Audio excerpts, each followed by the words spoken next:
mañana. Continuamos con esta serie sobre el rapto de la iglesia, el arrebatamiento de la iglesia.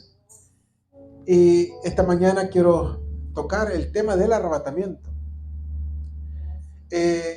Las últimas 2 semanas hemos estado estudiando 3 escrituras que el Señor nos dejó sobre el tema del arrebatamiento, del rapto de la iglesia. Hemos estado estudiando Juan capítulo 14, Primera de Corintios capítulo 15 y Primera de Tesalonicenses capítulo 4.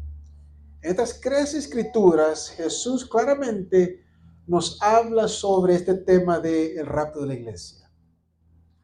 El rapto, el arrebatamiento, el momento que Jesús regresa por su iglesia y nos lleva al lugar que Él ha estado preparando por nosotros, para nosotros.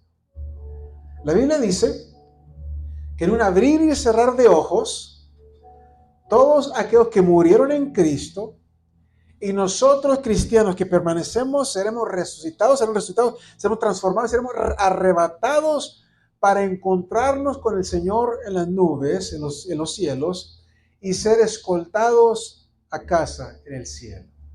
Es nuestra esperanza que un día muy pronto el Señor regresa por nosotros, regresa por su iglesia. Si usted recuerda, la semana pasada les compartía como la Biblia dice que al momento del regreso de Jesús en el rapto, este evento será anunciado por 3 sonidos distintos, 3 sonidos sensacionales y espectaculares. Dice 1 Tesalonicenses capítulo 4, versículo 16. Porque el Señor mismo, con voz de mando, con voz de arcángel y con trompeta de Dios, descenderá del cielo y los muertos en Cristo resucitarán primero. 3 cosas, 3 sonidos distintos, sensacionales, espectaculares. El sonido del mandato del Señor, le sigue el sonido de la voz de Miguel, el ángel, el arcángel, y luego se escuchará la trompeta del Señor, la última trompeta, la final trompeta. También hablamos, si usted recuerda, de la resurrección de aquellos que murieron en Cristo. La Biblia dice, o la Biblia nos enseña, nos demuestra que la muerte de un creyente es solamente una suspensión temporal de la actividad física, porque dice que no muere, que duerme. El creyente duerme, entonces el creyente es despertado cuando sucede el arrebatamiento, el rapto. Entonces, la muerte es una suspensión temporal de la actividad física solamente para ser despertados cuando venga Jesús por su iglesia en el rapto. Al momento de la resurrección, no sabemos cómo, pero la dice que al momento de la resurrección, Dios de una manera milagrosa va a reunir todas las moléculas necesarias y va a reconstruir los cuerpos físicos, y todo lo que le sucede al cuerpo resucitado también nos sucederá a nosotros que seremos arrebatados para ir al cielo en el rapto. Si usted recuerda, 6 cosas son verdad de nuestro cuerpo nuevo. Primeramente, nuestro cuerpo nuevo será incapaz de enfermarse o de morir. ¡Qué hermoso! Un día muy pronto tendremos un cuerpo nuevo y ese cuerpo será incapaz de enfermarse, incapaz de morir. Nuestros cuerpos serán idénticos al cuerpo de Jesucristo resucitado. Tercero, nuestros cuerpos nuevos serán identificables por todos los que nos conocieron en la tierra. Vamos a conocernos. Cuarto, los cuerpos nuevos, nuestros cuerpos nuevos estarán iluminados con brillo, como Moisés cuando bajó del monte después de haber platicado con Dios, que su rostro brillaba. Así van a brillar nuestros rostros. Número 6, nuestros nuevos cuerpos serán infinitos en poder físico. Y el último, nuestros nuevos cuerpos serán increíblemente adecuados para el cielo y para la eternidad. Nuestro cuerpo transformado será para vivir por la eternidad en el cielo con el Señor. Entonces, les compartí la semana pasada que mi deseo con esta serie es que este estudio sobre el rapto sea más que solamente un viaje académico. Que no solamente nos llenemos nuestra mente de conocimiento, sino que la revelación del Nuevo Testamento, de este evento futuro, tenga como objetivo animarnos a seguir adelante. Cristo viene pronto, pero también a desafiarnos, a motivarnos a vivir una vida en santidad, porque Cristo regresa pronto por nosotros. Él mismo lo dijo. Apocalipsis 22, versículo 12, dijo el Señor: he aquí yo vengo pronto y mi galardón conmigo para recompensar a cada uno según sea su obra. Entonces la pregunta que seguimos haciendo a través de esta serie: ¿está usted listo? ¿Estás listo? Porque Cristo regresa pronto. Vamos a continuar ahora en esta serie hablando de este tema del arrebatamiento. ¿Cómo va a ser aquel día? Les he dicho que será un día normal como el día de hoy, hasta que de momento, de repente, ya no será. Imagínense cómo los oficiales van a intentar explicar la desaparición espontánea de millones de personas. ¿Qué van a decir? Cuando en un abrir y cerrar de ojos millones de personas van a desaparecer. ¿Cómo van a explicar esto los oficiales de gobierno? De repente, en abrir y cerrar de ojos, dice la palabra, millones de personas van a desaparecer espontáneamente. Imagínense el pánico que va a atormentar los corazones de aquellas personas que quedaron atrás, especialmente de aquellos que conocen, que han escuchado, que saben exactamente lo que sucedió. Vino el Señor y se llevó a los suyos y yo me quedé atrás. Que sepan, porque muchos van a saber exactamente lo que sucedió.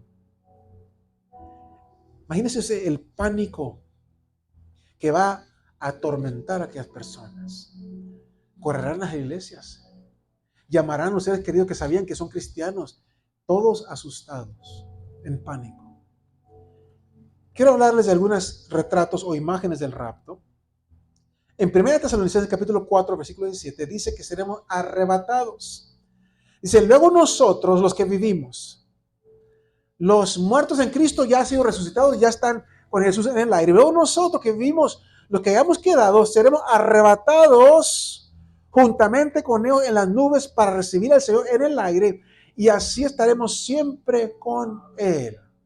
Seremos arrebatados. Y la palabra griega que Pablo usa aquí es la palabra arpazo.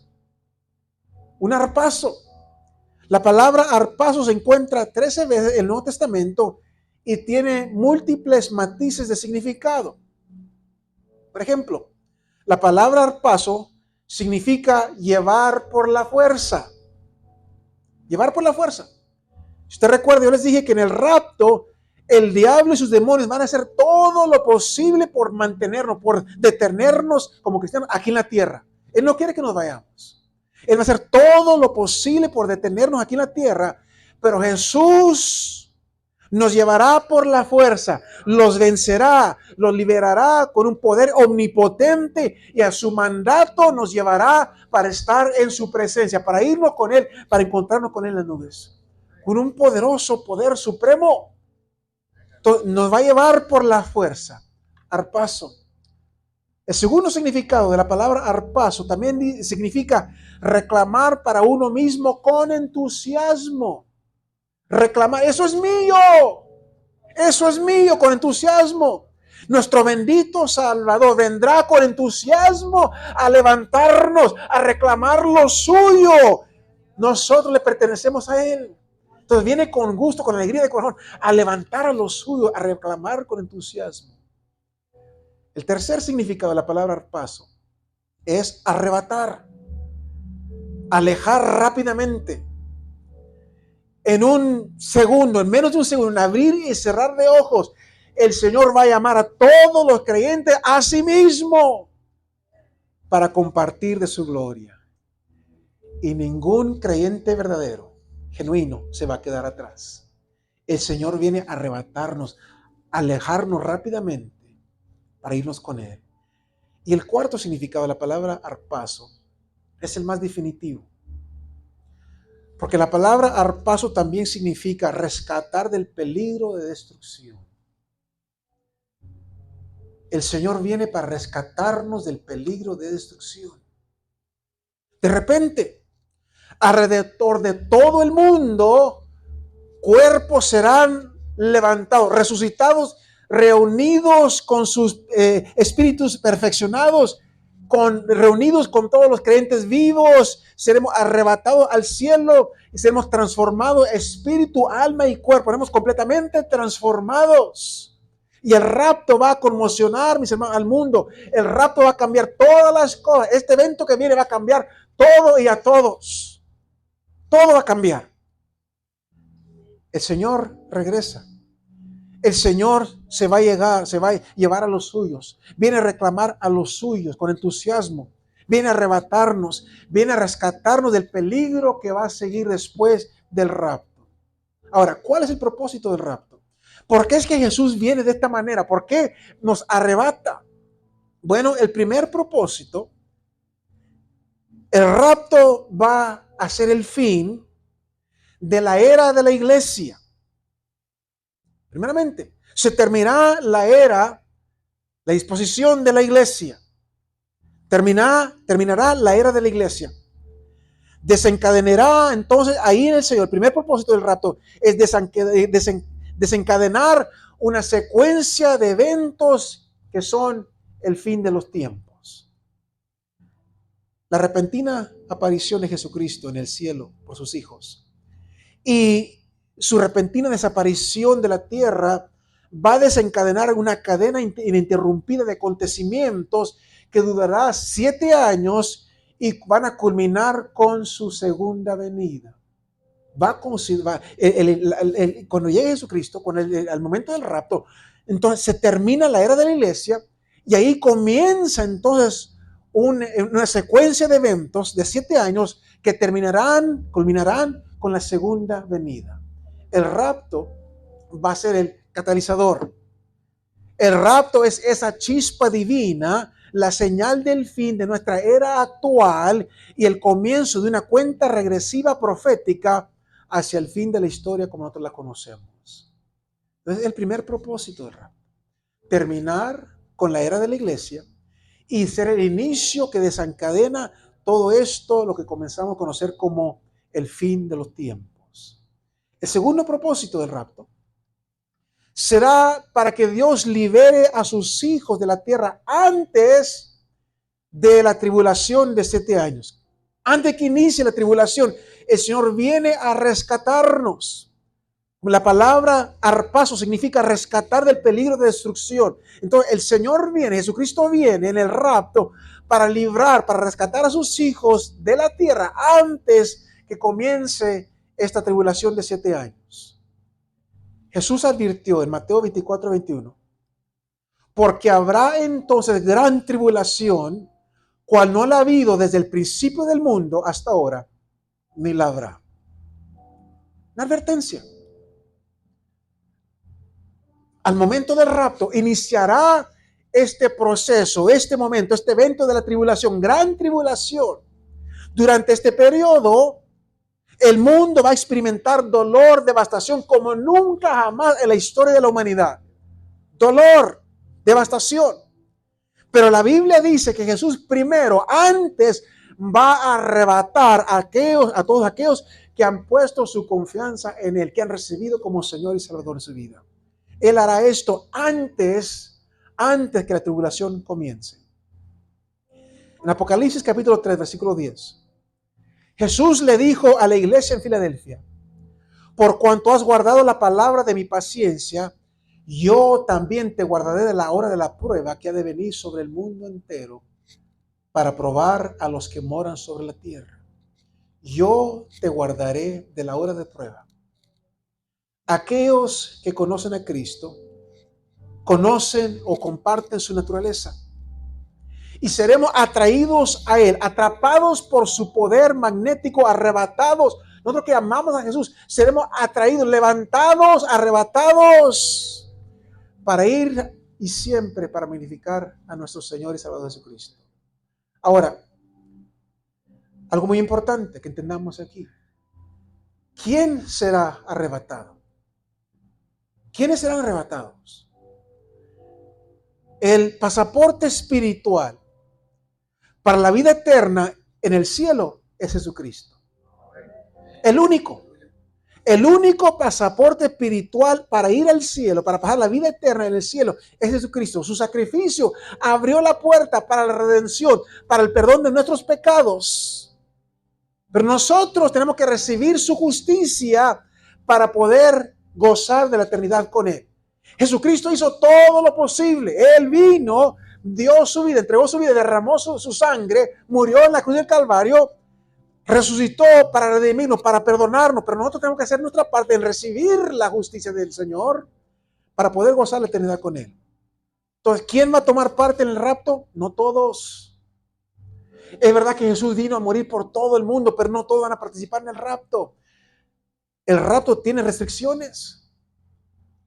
El rapto será restringido a solo aquellos vivos o muertos que llevan el pasaporte llamado Jesucristo. Jesucristo. Entonces quiero hablar de la realidad de estas restricciones.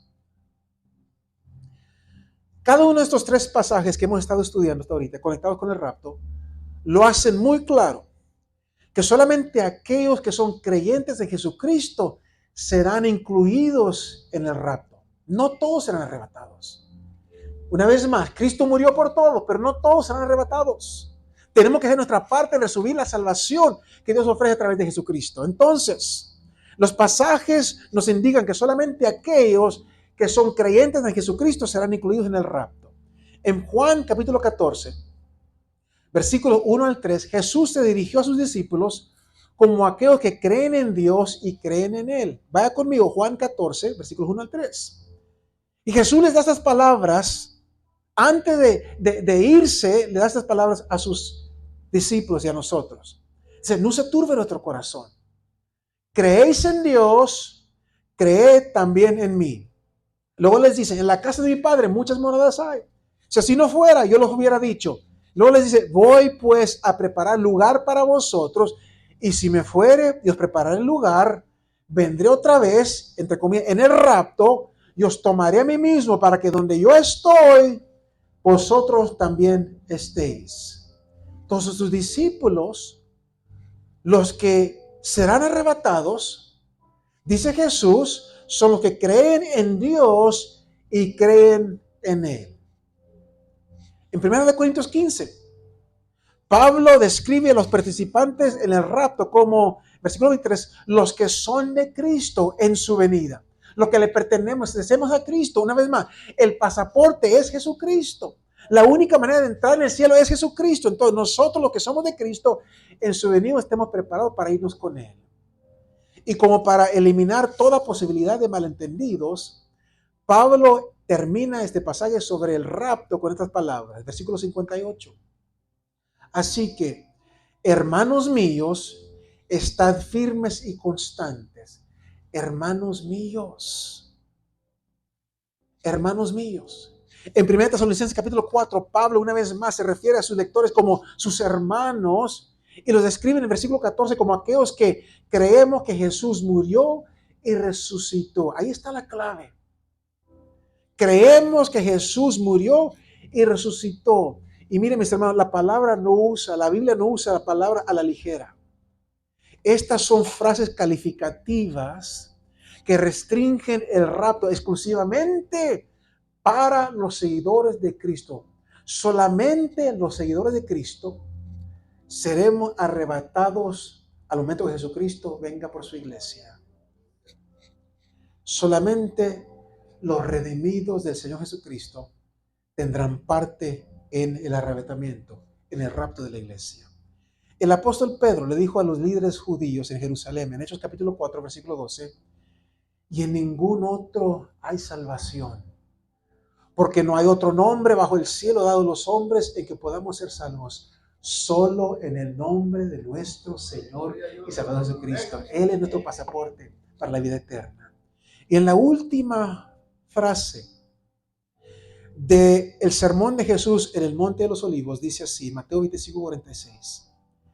E irán estos al castigo eterno, y nosotros los justos, ¿a dónde vamos? A vida eterna. Gloria a su nombre. Tenemos gran esperanza. Lucas 13. En Lucas 13, versículo 23 al 25, dice así.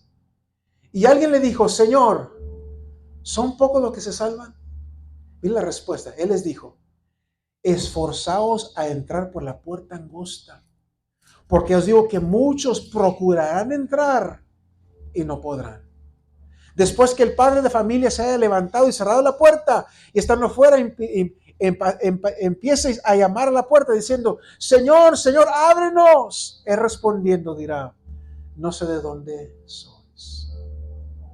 Entonces, cuando Jesucristo venga a las nubes, cuando Jesucristo llame a sus hijos a sí mismo, muchos rogarán unirse a ellos. Muchos de nuestros seres queridos van a saber exactamente lo que sucedió. Muchos rogarán unirse a nosotros, pero la oportunidad desaparecerá.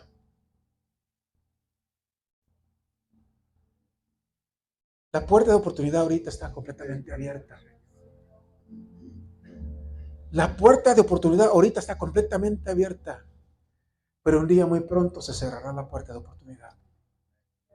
Entonces, el rapto, mis hermanos, es un evento restringido a aquellos que confían en Jesucristo para perdón de pecado y para vida eterna, que han aceptado la salvación que Dios ofrece a través de Jesucristo. Tiene restricciones el rapto, el arrebatamiento. No es para todos, es para todos, pero no todos van a participar. Una vez más, Jesucristo murió por todos, para que todos seamos salvos, pero tenemos que hacer nuestra parte en recibir esa salvación. Entonces, nuestro pasaporte para el cielo es Jesucristo. Quiero ahora hablar sobre algo que hay muchas diferentes opiniones, y se acerca del arrebatamiento de los niños. ¿Serán arrebatados los niños? Cuando Jesucristo regrese por su iglesia, ¿qué de los niños? ¿Qué le va a suceder a los niños pequeños el día del rapto?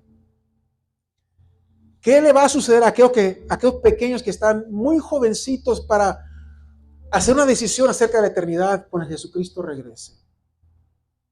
Como dije, muchas personas presentan diferentes opiniones, enseñan diferentes cosas, pero la Biblia nos ofrece, nos da claridad sobre este tema. Lo que le sucede a los niños cuando mueren antes de la edad de razón aquí en la tierra es una clave para entender lo que sucede con ellos cuando estén vivos, cuando el rapto suceda. La Biblia nos da 4 razones muy sólidas por creer que los niños que mueren y los niños que estarán vivos cuando el rapto suceda irán directamente al cielo para estar en la presencia del Señor. 4 razones muy sólidas. Primeramente, el carácter de Dios. El carácter de Dios. La Biblia está llena de información acerca de la naturaleza de Dios, de su carácter, de su personalidad, de sus atributos. La Escritura lo llama nuestro Padre, nuestro Abba. Y eso debe decirnos algo. Nuestro Abba, nuestro Padre. Jesús dijo de Dios, habló de Dios como nuestro Padre que está en los cielos. Mateo capítulo 6, versículo 9. Padre nuestro que estás en los cielos. Abba nuestro que estás en los cielos. En Deuteronomio capítulo 1, versículo 29 al 31 dice así. Entonces os dije, no temáis ni tengáis miedo de ellos. Jehová vuestro Dios, el cual va delante de vosotros, Él peleará por vosotros conforme a todas las cosas que hizo por vosotros en Egipto, delante de vuestros ojos. Y en el desierto has visto que Jehová tu Dios te ha traído como trae el hombre a su hijo por todo el camino que habéis andado hasta llegar a este lugar, como un padre. Entonces Dios es un Dios de compasión, un Dios de ternura, un Dios de misericordia. Él es quien nos lleva a través de momentos difíciles como un padre cargando a su hijo. Dice Salmo 145, versículo 9. Bueno es Jehová para con todos y su misericordia sobre todas sus obras. Él sabe, como nosotros, que los bebés, los niños, no pueden entender el testimonio de Dios. sea en la creación, en la escritura, no pueden entender, no entienden, todavía no entienden, no han entrado en edades de razonamiento. Él sabe que niños pequeños no pueden comprender la verdad del evangelio. Pero la Biblia nos dice claramente que Dios ama profundamente, ama a los niños. Él ama a los niños y Él se deleita en los bebés que Él ha creado. Él ama a los no nacidos que todavía están en el vientre de su madre. Él ama a los recién nacidos. Él ama al bebé, al niño pequeño. Dios los ama. Y la Biblia nos enseña que Dios conoce y llama a sus hijos, a los niños, con un especial cuidado. Salmo 139, versículos 13 al 17 dice así: porque tú, Jehová, formaste mis entrañas. Tú me hiciste en el vientre de mi madre. Te alabaré porque formidables, maravillosas son tus obras. Estoy maravillado y mi alma lo sabe muy bien. No fue encubierto de ti mi cuerpo, bien que en oculto fui formado y entretejido en lo más profundo de la tierra. Mi embrión vieron tus ojos y en tu libro están escritas todas aquellas cosas que fueron luego formadas, sin faltar una de ellas. Cuán preciosos me son, oh Dios, tus pensamientos, cuán grande es la suma de ellos. Dios ama a los niños. Dios los ama con un amor profundo. Y en un número de ocasiones, Dios se refiere a los pequeños como inocentes. Jeremías capítulo 2, versículo 34 dice: aunque tus faldas sea yo la sangre de los pobres y de los inocentes, hablando de los niños, de los inocentes, son inocentes.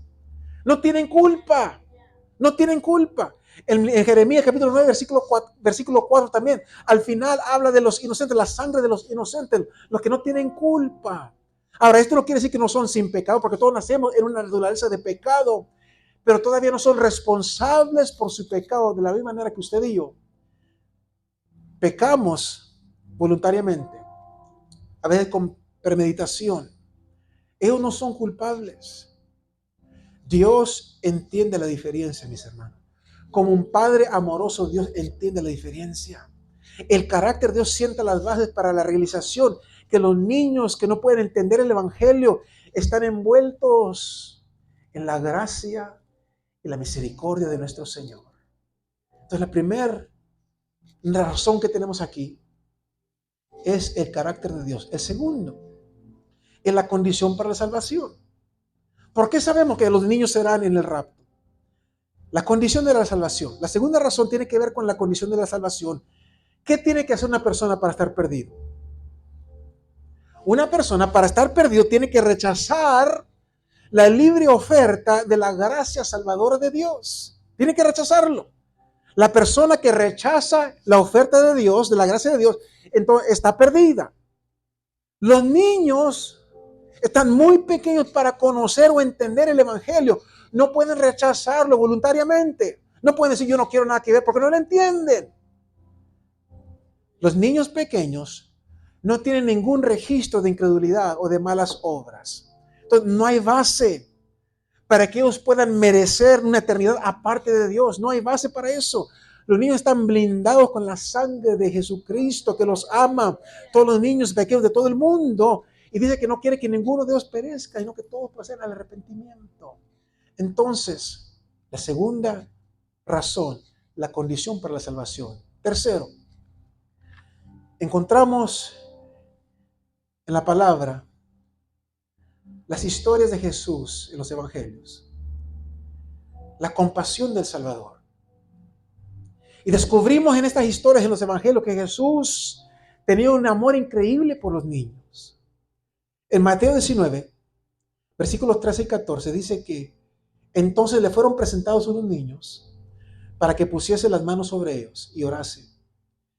Y los discípulos le reprendieron. Pero mira lo que dijo Jesús. Jesús dijo: dejad a los niños venir a mí y no se lo impidáis. ¿Por qué? Porque de los tales es el reino de los cielos. En Mateo 18, versículo 14, así no es la voluntad de nuestro Padre que está en los cielos que se pierda ni uno de estos pequeños. Entonces vemos aquí la compasión, el amor profundo de Jesucristo, un amor increíble por los niños. Y la cuarta y última razón aquí la encontramos en los pasajes del Antiguo Testamento. el hijo de David, el rey David.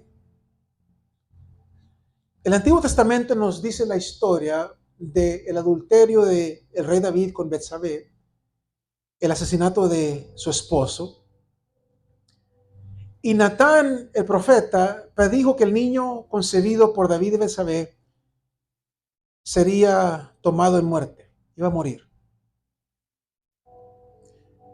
Y dice la palabra del Señor que cuando el niño se enfermó, David le suplicó al Señor por la vida del niño. Dice la palabra que él ayunó, permaneció toda la noche acostado en el suelo, y el niño estuvo enfermo por 7 días antes que finalmente muriera.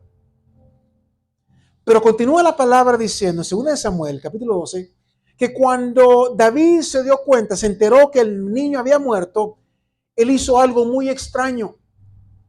Dice el versículo 20, entonces David se levantó de la tierra, se lavó y se ungió y cambió sus ropas y entró a la casa de Jehová y adoró.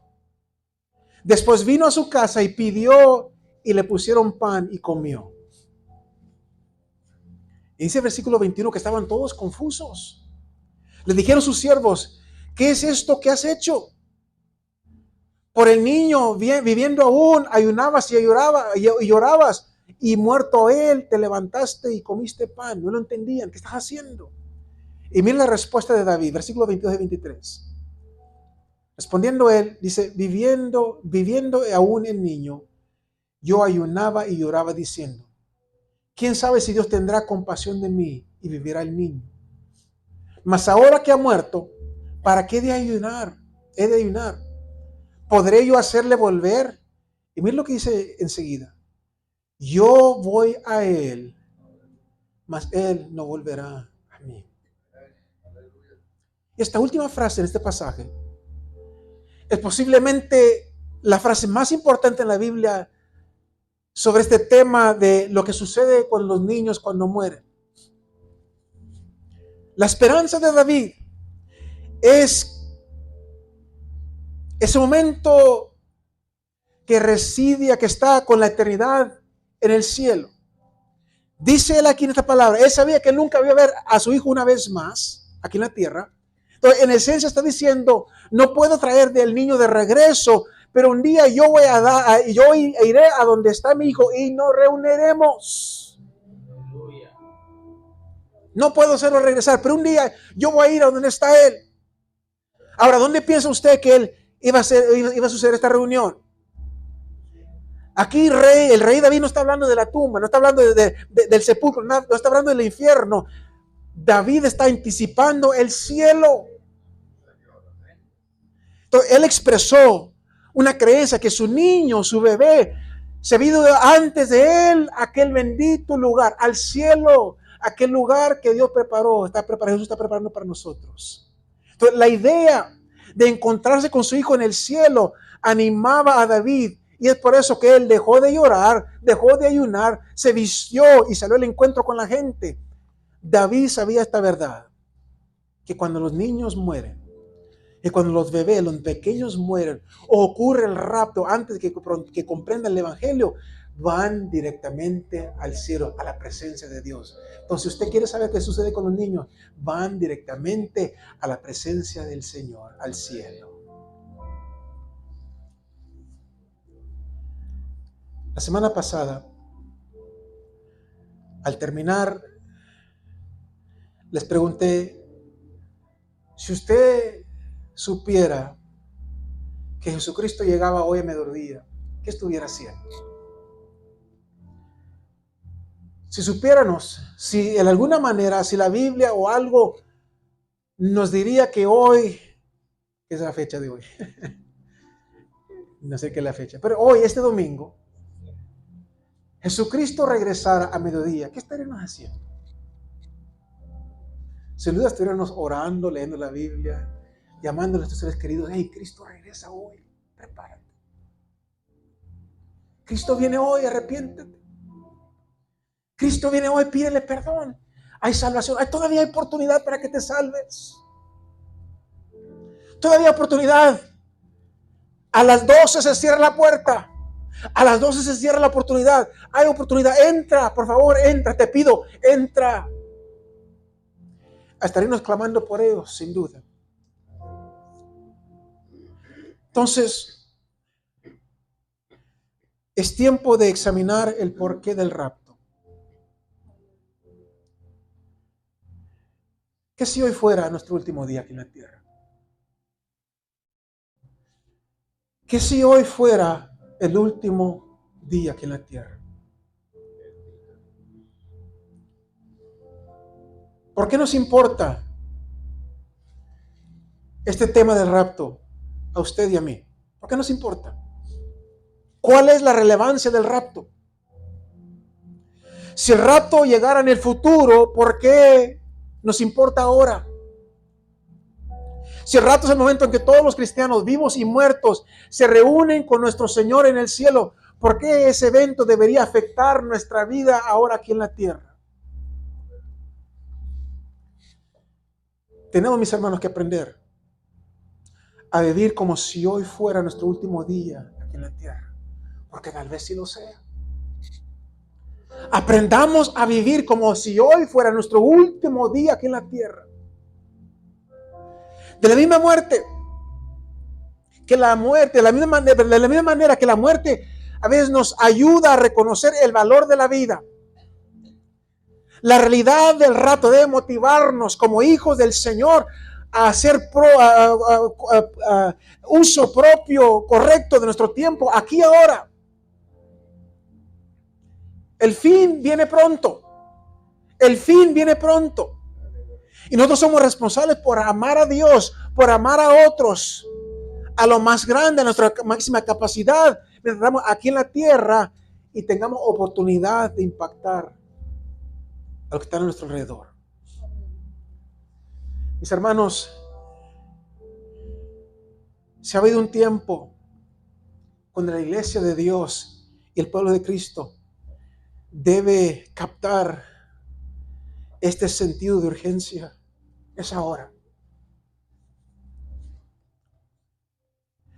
Si ha habido un momento en la historia del hombre, de la humanidad, cuando la iglesia de Dios, el pueblo de Cristo, más debe sentir un sentir de urgencia, es ahora. Pablo nos desafía en Romanos 13, versículos 11 al 14. Es el desafío de Pablo para nosotros. Dice, y esto, conociendo el tiempo, que ya es hora de levantarnos del sueño, porque ahora está más cerca de nosotros nuestra salvación que cuando creímos. La noche está avanzada y se acerca el día. Desechemos pues las obras de las tinieblas y vistámonos de las armaduras, de las armas de la luz. Andemos como de día, honestamente, no en glotonerías y borracheras, no en lujuria y lascivia, no en contiendas ni envidia, sino vestidos del Señor Jesucristo, y no proveáis para los deseos de la carne. Pablo aquí ofrece 4 claves para resistir la seducción de nuestra generación, para permanecer alertas a la venida de Cristo. Primeramente, debemos velar atentamente. Siempre ha sido importante entender los tiempos. Siempre ha sido importante. Jesús reprendió a sus críticos en Mateo 16, versículo 3. Les dijo así: hoy habrá tempestad, porque tenéis arreboles en el cielo nublado. Dice, hipócritas, sabéis distinguir el aspecto del cielo, mas las señales de los tiempos no podéis. Les llamó la atención, los reprendió. Siempre ha sido importante entender los tiempos. Los líderes espirituales del día de Jesús vigilaban la lluvia y el puesto del sol, pero estaban completamente ciegos a las obras del Espíritu Santo en sus vidas. Mis hermanos, listo, no estemos listos. El Señor regresa pronto. Estemos listos, no estemos listos. Jesucristo regresa pronto. Y su regreso es seguro. Es seguro, Jesucristo regresa. De acuerdo a Pablo, es inminente el regreso del Señor. Romanos 13:11. Porque ahora está más cerca de nosotros nuestra salvación que cuando creímos es inminente. La inminencia no significa, no quiere decir inmediato. Inminencia siempre quiere decir que podría pasar en cualquier momento, en cualquier momento. Entonces, el arrebatamiento, el rapto puede pasar en cualquier momento. Nada tiene que suceder antes del rapto. La iglesia no va a pasar por la tribulación como algunos enseñan. Nada tiene que suceder antes del rapto, del arrebatamiento. Pablo escribió, porque ahora está más cerca de nosotros nuestra salvación que cuando creímos. Pero ¿qué está diciendo Pablo con esa declaración? Cuando Pablo usó la palabra salvación aquí, él estaba viendo el concepto de la palabra salvación en su plenitud. El momento que nosotros le decimos sí a Jesucristo, recibimos a Jesucristo como Señor y Salvador, somos sellados con el Espíritu Santo, nuestros pecados son borrados. Luego viene el proceso de crecimiento continuo en el cual somos conformados a la imagen de Cristo a través de la obra redentora del Espíritu Santo. Y por último, viene el futuro momento del cual Pablo está hablando aquí en Romanos 13. El día en que finalmente seremos liberados de la presencia del pecado. Entonces nosotros tenemos una triple salvación. El pasado, hemos sido salvados de la pena del pecado. En el presente, estoy siendo salvo por el poder del pecado. Y en el futuro, seré salvo de la presencia del pecado. Nuestra salvación, mis hermanos, será completa cuando Jesucristo nos tome a sí mismo en el futuro.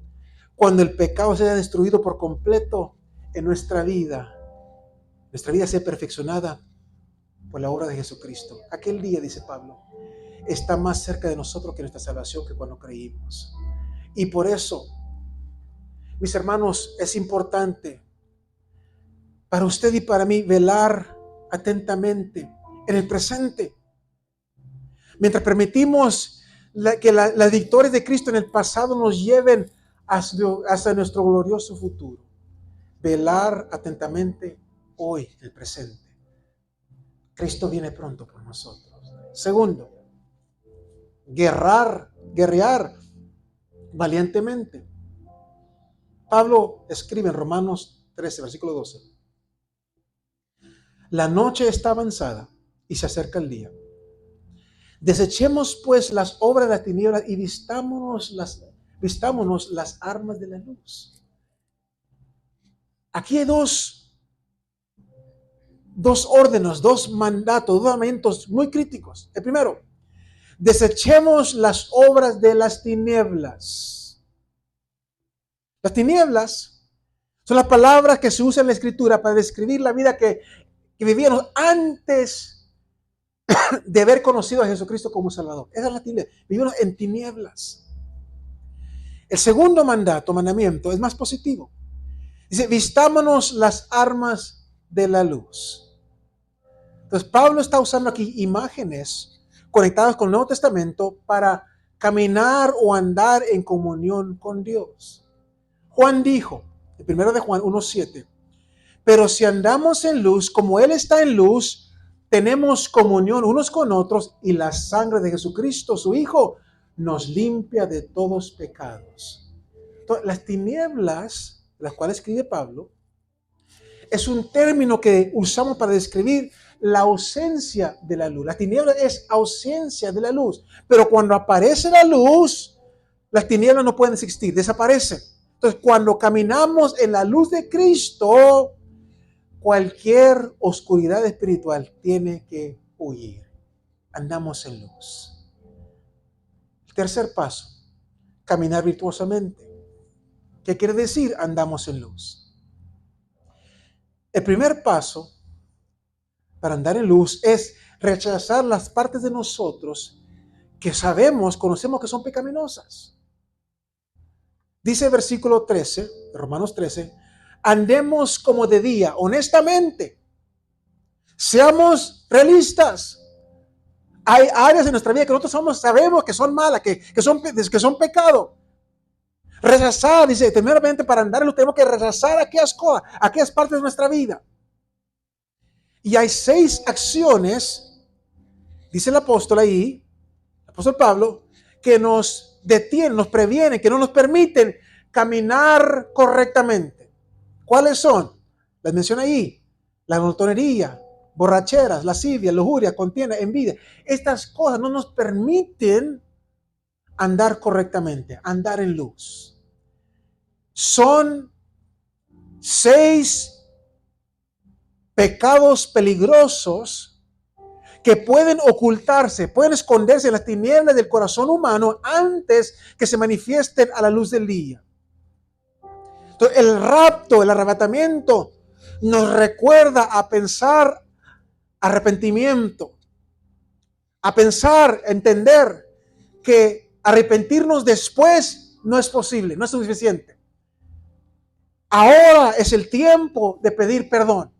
Ahora es el tiempo de vivir en santidad. Cristo viene pronto y nosotros debemos de elegir caminar virtuosamente en nuestra decisión, vivir en santidad. Si sabemos que hay algo en nuestra vida que no está correcto, deshacer nuestras cosas, tenemos que nosotros decidir por nosotros mismos vivir una vida en santidad, estar preparados para cuando Jesucristo regrese por su iglesia. Y por último, esperar victoriosamente. Romanos capítulo 13, versículo 14. Sino vestidos del Señor Jesucristo y no proveáis para los deseos de la carne. ¿Qué quiere decir eso?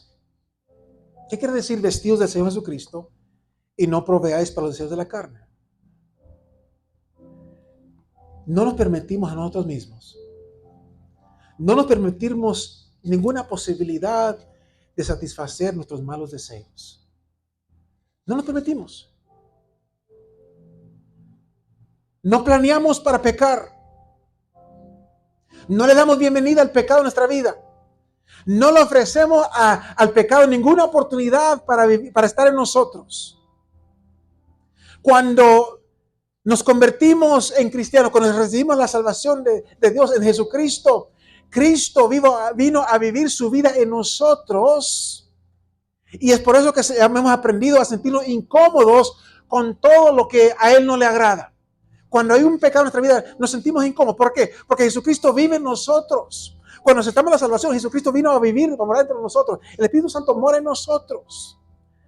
Entonces, simplemente conocer que Cristo vive en nosotros debe ser la más grande motivación hacia la piedad, hacia vivir en santidad.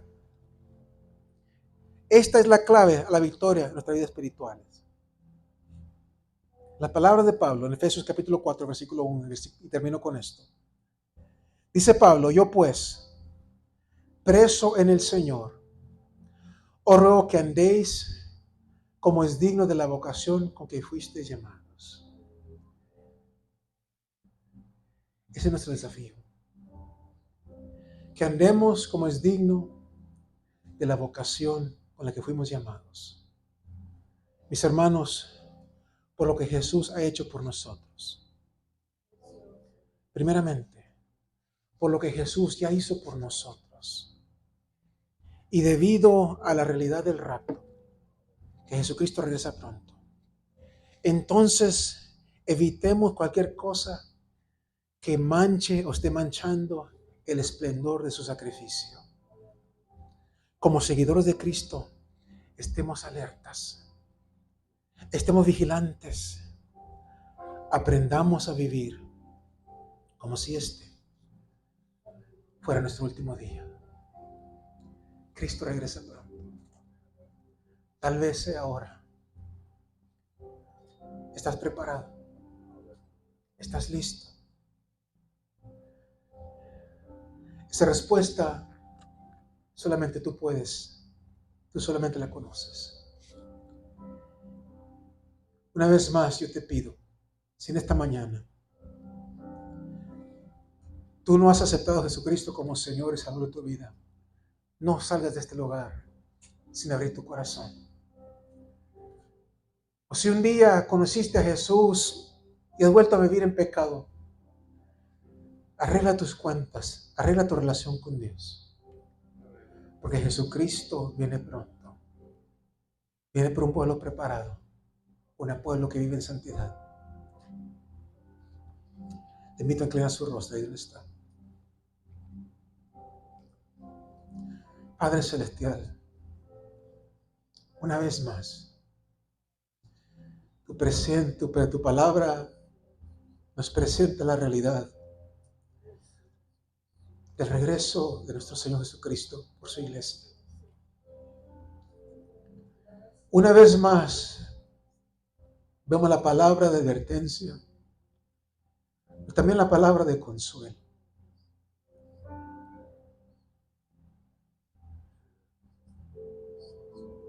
Un día muy pronto, un día como este, un día ordinario, dice la palabra que se escuchará la voz, el clamor de Dios, la voz del arcángel Miguel, y sonará la trompeta final. Los muertos en Cristo resucitarán primero. Luego nosotros, los que quedamos, seremos arrebatados para encontrarnos con Jesús y con ellos en las nubes, en los cielos, para irnos a casa. Un día de gran gozo para los redimidos, pero un día de gran dolor, tristeza y angustia para los que queden atrás.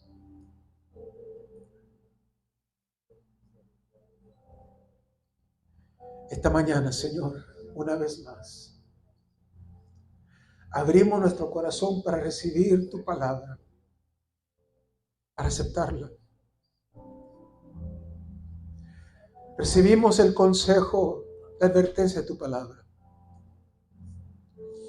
Y rogamos que nos permitas ser un pueblo preparado.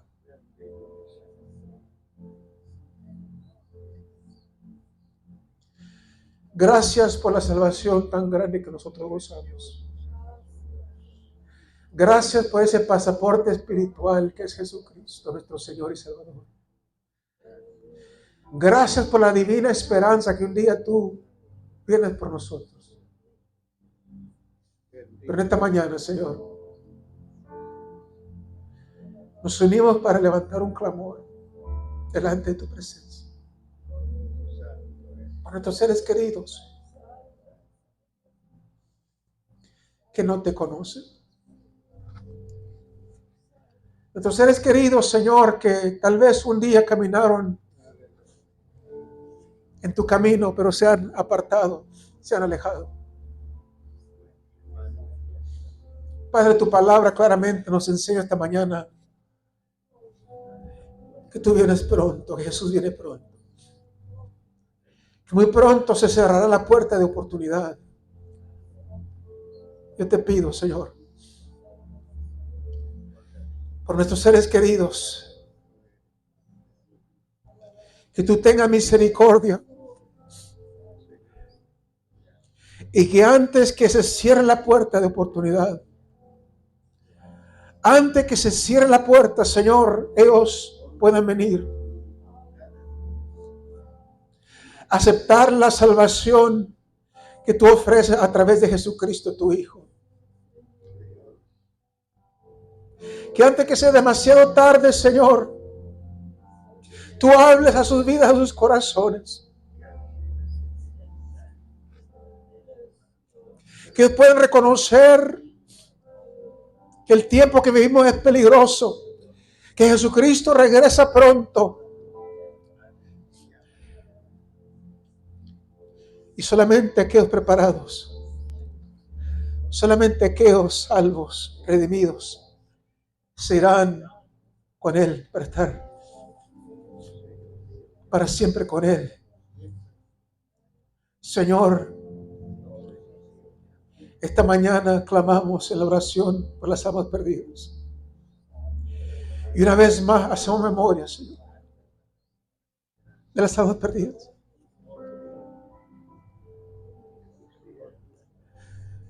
Señor, habla a sus vidas, habla a sus corazones. Sea por sueño, sea por una programación, algo, Señor, pero habla a sus corazones.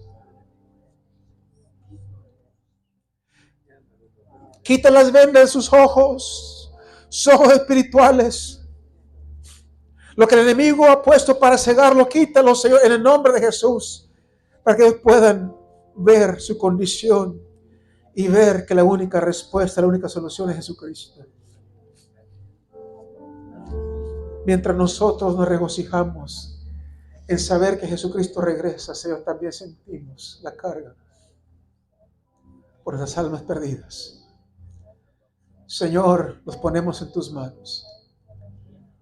Pedimos que tú obres, que tú hables, que tú ministres, Señor, antes que sea demasiado tarde.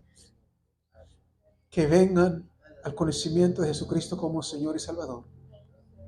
Que regresen si es que se han descarriado a los pies de Cristo. Gracias por tu palabra esta mañana. Gracias por tu palabra. Como iglesia, como pueblo, como hijos, ayúdanos a permanecer preparados. Y nos unimos una vez más al Espíritu Santo. Decir, ven Jesús, ven. Nuestro anhelo, nuestro deseo es que tú regreses pronto por tu pueblo, por tu iglesia, por nosotros. Te damos gloria, te damos honra y te damos honor. Te invito a poner sobre sus pies. Vamos a orar al Rey de Reyes y Señor de Señores.